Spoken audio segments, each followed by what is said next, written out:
Hi everyone! Ako si VJ Lin at welcome sa buhay OFW dito sa Taiwan.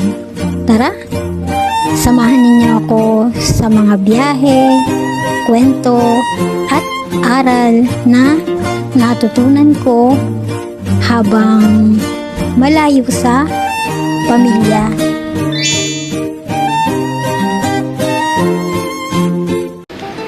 Bakit maraming OFW ang mahilig magluto?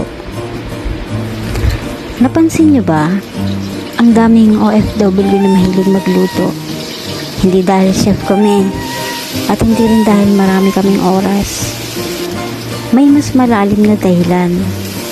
Hi everyone! Ako si VJ Lin at welcome back sa VJ Lin in Taiwan. Habang nagluluto tayo, ngayon gusto kong ikwento kung bakit halos lahat ng OFW natututong mahalin ang kusina.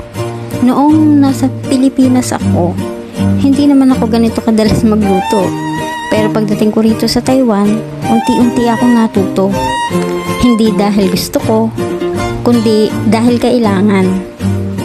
Hanggang sa isang araw, napansin kong hindi na lang pala ako nagluluto para mabusog. Kapag mag-isa ka sa ibang bansa, ang pagluluto nagiging pahinga, nagiging kasama, nagiging routine, at minsan nagiging therapy.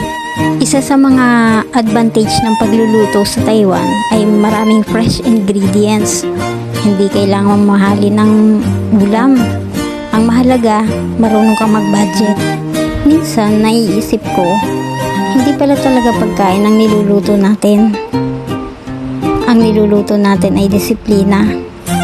Kasi bawat lutong bahay, katumbas niyan ang pagtitipid. Bawat natipid, dagdag ipon. At bawat ipon, isang hakbang papalapit sa pamilya. Hindi glamorous ang buhay OFW. Karamihan sa oras namin, trabaho, laba, luto, tulog, tapos uulit-ulit. Pero siguro doon din nabubuo ang tunay na lakas. Hindi sa malalaking tagumpay, kundi sa maliliit na bagay na pinipili mong gawin araw-araw. Ako si VJ Lin. Salamat sa pagsama sa akin sa isa na namang ordinaryong araw dito sa Taiwan. At minsan, ang ordinaryong araw ang may pinakamagandang kwento. Kita-kita tayo sa susunod na vlog.